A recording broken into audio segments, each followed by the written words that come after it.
Bonjour, c'est Marie de Russie, étudiante camerounaise en Fédération de Russie.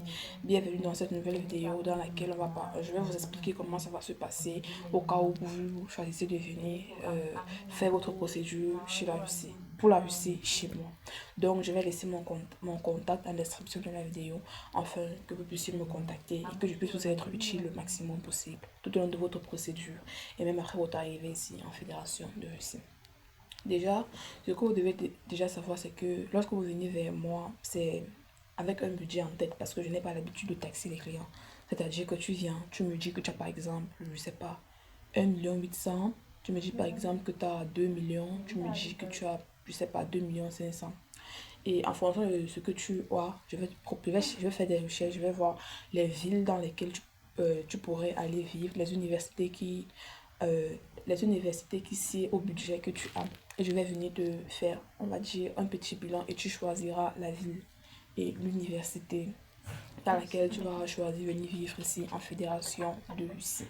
Mais d'une manière générale, il faut savoir que lorsque vous venez me voir avec le budget, ça va comprendre toutes les dépenses sauf le billet d'avion.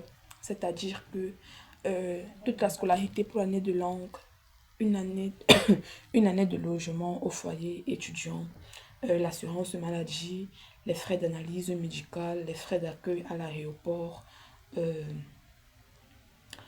les frais de renouvellement de visa. Il y aura aussi les ustensiles de cuisine, oui. Donc il faut savoir que lorsque vous venez me voir et que je vous dis par exemple que vous me dites par exemple que vous avez 1,8 million, 2 millions, je sais pas, 2,5 millions, les 2,5 millions vont comprendre toutes ces dépenses-là, sauf le billet d'avion. Le billet d'avion sera entièrement de votre responsabilité. Je n'aurai pas un rôle à jouer là-dedans. Donc voilà. La première étape va consister à ce que vous allez m'envoyer votre dernier diplôme et votre passeport afin que les frais de traduction, vous allez scanner ça. Vous n'allez pas m'envoyer ça de manière physique, ce sera par scan. Vous allez m'envoyer ça avec les frais de traduction parce qu'il faut savoir qu'on ne postule pas avec le diplôme en français ou en anglais, on postule avec le diplôme en russe. Donc lorsque vous allez m'envoyer ça, je vais traduire et ensuite je vais soumettre ça à l'université dans laquelle vous allez choisir poursuivre vos études ici. Et si l'université vous accepte, elle va délivrer on va dire une lettre d'acceptation. Si l'université vous refuse, vous allez faire un autre choix parmi toutes les villes et les universités que je vous aurais proposées et on va recommencer. Donc, si l'université, on va prendre le cas où l'université vous accepte. L'université vous accepte et délivre une lettre d'invitation. La deuxième étape est on va dire, faire la demande pour la lettre d'invitation.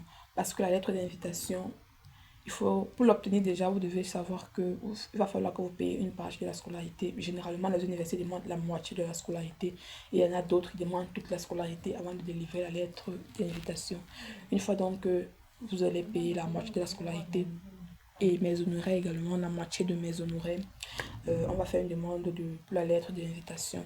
Et lorsqu'elle sera disponible, 3 semaines ou un mois plus tard, la prochaine étape est celle de la demande de visa.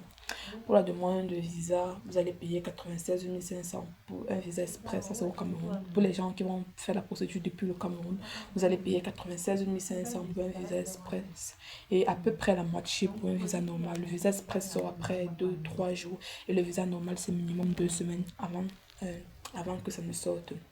Donc, une fois que votre visa sera disponible, vous n'aurez donc plus qu'à faire une réservation pour le billet d'avion et voyager pour la Russie. Je ferai une vidéo où je vous dirai ce que vous devez mettre dans votre valise avant de venir ici en Fédération de Russie. Donc, après votre arrivée ici en Russie, il y aura d'autres dépenses que vous aurez à faire. Ah non, j'allais oublier. Excusez-moi, j'allais oublier. Étant également dans votre pays, vous aurez à payer les frais d'accueil à l'aéroport parce qu'il faut savoir que vous allez atterrir à Moscou et moi je ne vis pas à Moscou. Donc il y aura un frère africain qui viendra vous chercher à l'aéroport pour vous amener dans votre gare routière ou à l'aéroport afin que vous puissiez partir de Moscou pour votre ville au cas où vous n'avez pas choisi vivre et fréquenter à Moscou. Donc il y aura un frère qui viendra vous chercher et qui va vous amener dans votre gare routière, votre aéroport, pour que vous puissiez vous rendre dans votre ville. Bien évidemment, ça aussi, ça sera payant, parce que quelqu'un ne va pas se déplacer comme ça, et c'est ses occupations pour venir vous chercher pour rien. Ça sera payant. Le moment venu, je vous dirai combien ça fera. Donc après votre arrivée ici en Fédération de Russie, il y aura des dépenses supplémentaires que vous aurez à faire. Il y aura le logement pour une année. Je vous dirai combien ça ferait en fonction de l'université. Il y a les frais de renouvellement de visa. Je ne sais pas si c'est la même chose partout, mais dans la ville où je suis, ça coûte 2000 roubles. Il y a les frais d'analyse médicale et d'assurance maladie. Pour les deux, vous n'êtes pas censé aller au-delà de 150 ou 160 000 francs CFA, les deux réunis. On n'est pas censé vous prendre plus pour cela, parce que ça dépend des villes et des universités. Moi, par exemple, là où je suis, pour les deux, ça fait 70 000 francs CFA. Vous voyez donc c'est... Il n'y a pas de coût standard, je ne saurais pas vous dire exactement combien ça coûte, parce que ça va dépendre de l'endroit où vous serez. Mais une fois que vous aurez déjà fait un choix de ville et de l'université, je vous dirai combien ça fait, pour que vous prévoyez déjà une somme pour cela avant d'arriver ici en Russie. Il va également falloir que vous prévoyez de l'argent pour vos ustensiles, marmite, assiette, plat, mixeur, fer, repasser le grand nécessaire pour que vous vous sentiez à l'aise dans votre vie d'étudiant. Pour ça, vous allez prévoir 60 000 francs CFA. Avec 60 000, vous aurez franchement le grand nécessaire en ce qui concerne les ustensiles. 60 000 francs CFA, ça fait à peu près 10 000 roubles. Oui, je crois que 10 000 roubles, c'est largement suffisant. Lorsque vous êtes dans les petites villes, on va dire ça comme ça, pour que vous soyez équipés en termes d'ustensiles. Même dans les grandes villes, 10 000 roubles, c'est suffisant pour les ustensiles pour un début. Vous aurez également à payer, euh, je crois que c'est bon. Oui, c'est tout. C'est tout ce que vous aurez à faire comme dépense.